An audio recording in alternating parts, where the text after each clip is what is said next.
Dieu à travers le monde, que Dieu vous bénisse abondamment et puissamment, puissamment, au nom de notre Seigneur et Sauveur Christ Jésus, notre grand, infiniment, merveilleux, superbement, excellent, magnificent, glorieux, revêtu d'éclat et de magnificence, qui est assis à la droite de la majesté divine, dans les lieux les plus élevés, au-dessus des cieux les plus élevés, revêtu de gloire et de magnificence, ce grand Seigneur qui est le grand pasteur de notre salut, notre principal souverain sacrificateur, qui est mort sur la croix il y a plus de 2000 ans sur Golgotha, que Dieu a puissamment ressuscité d'entre les morts et l'a fait asseoir à sa droite dans les lieux célestes, pour intercéder pour nous. Lui qui est notre avocat, lui qui est notre médiateur, lui par qui nous avons reçu le ministère de la réconciliation, réconciliant le monde avec Dieu par Jésus-Christ. Lui, sur la base de Jean chapitre 14, verset 6, qui est le chemin, la vérité et la vie, nul ne va au Père que par lui. Ce grand agneau, l'agneau de Dieu, qui fait la joie de notre cœur, qui porte dans cette trompette porte le nom, Jésus-Christ élevé, à lui soit la gloire, d'éternité à éternité. Il a été obéissant à Dieu son Père, jusqu'à la mort, au point de supporter une mort aussi honteuse et douloureuse sur la croix.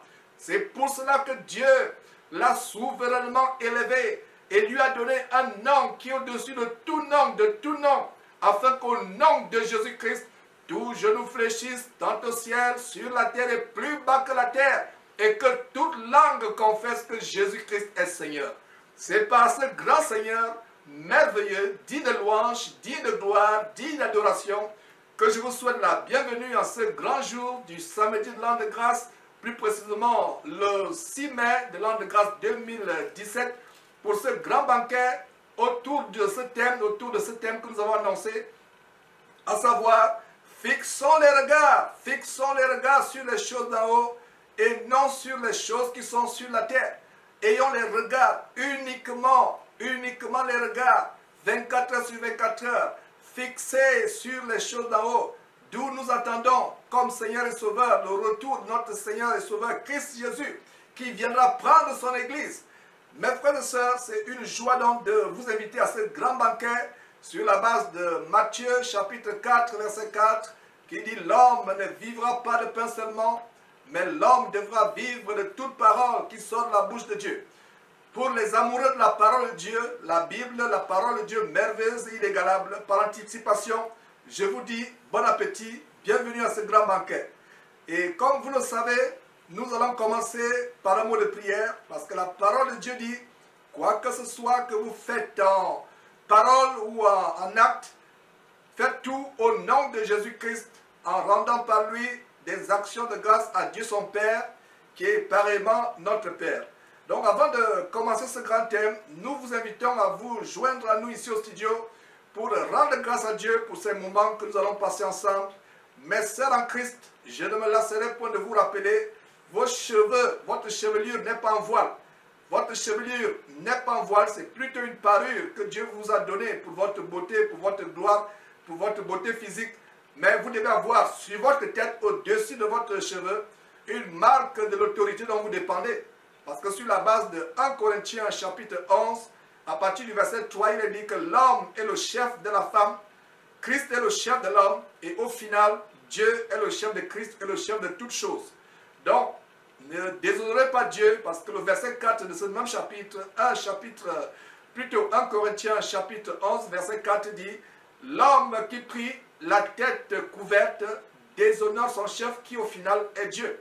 La femme à l'opposé, qui prie la tête non couverte, non voilée, déshonore au contraire son chef qui au final, qui est Dieu. Donc c'est une insulte pour une femme de prier Dieu la tête non couverte. A contrario, c'est aussi une insulte adressée à Dieu pour un homme, quand un homme prie la tête couverte. Donc si frère, tu as par mégarde, par inadvertance, une chéchia, un képi, un béret sur ta tête, décoiffe-toi, je t'en supplie. Et ça, si tu n'as pas la tête voilée, voile-toi la tête, et même tout au long de cet enseignement, parce qu'il peut arriver que tout au long de cet enseignement, tu puisses dire Amen, ou rendre grâce à Dieu dans ton cœur, pour un verset, pour une écriture qui t'a béni, ce qui est une prière. Alors, nous ne voulons pas voir votre sang sur nos mains. Donc, voilez-vous la tête, sœur, décoiffez-vous, frère, comme nous commençons cette émission par ce mot de prière. Ne manquez pas de vous abonner à notre chaîne YouTube Jésus-Christ TV, en cliquant sur le bouton s'abonner, juste au bas de la fenêtre de cette vidéo. Ainsi, vous recevrez automatiquement nos nouvelles vidéos, et vous ne raterez aucune.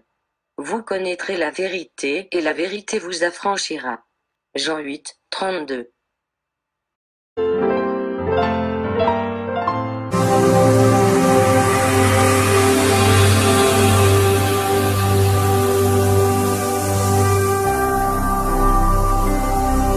Jésus-Christ TV, vous connaîtrez la vérité et la vérité vous affranchira.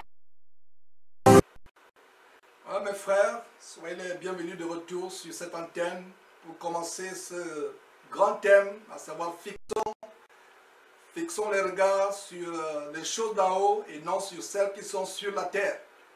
Vous êtes en direct en ce grand jour de l'an de grâce 2017, plus précisément le samedi, le 6 mai, ce thème que le Seigneur a mis dans notre cœur.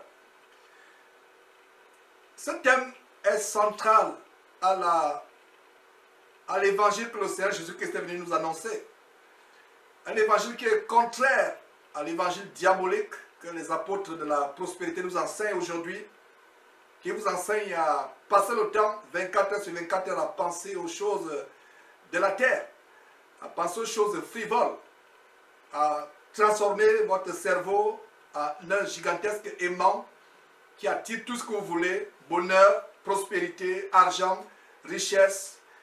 Et comme je disais dans des enseignements par le passé, ces faux prophètes, ces faux pasteurs, dans leur nuit de réveil, dans leur croisade, qui passent le temps à voir des choses positives dans vos vies, ou du moins dans la vie des chasseurs de miracles et des chasseurs de bénédictions, des gens qui vont à Dieu comme si une prostituée allait à un client. Ils ne se soucient pas de se repentir, de porter le fruit de la repentance, le fruit digne de la repentance. Ils vont à Dieu comme une prostituée va à un client. Ils n'aiment pas Dieu, ils n'aiment pas la parole de Dieu.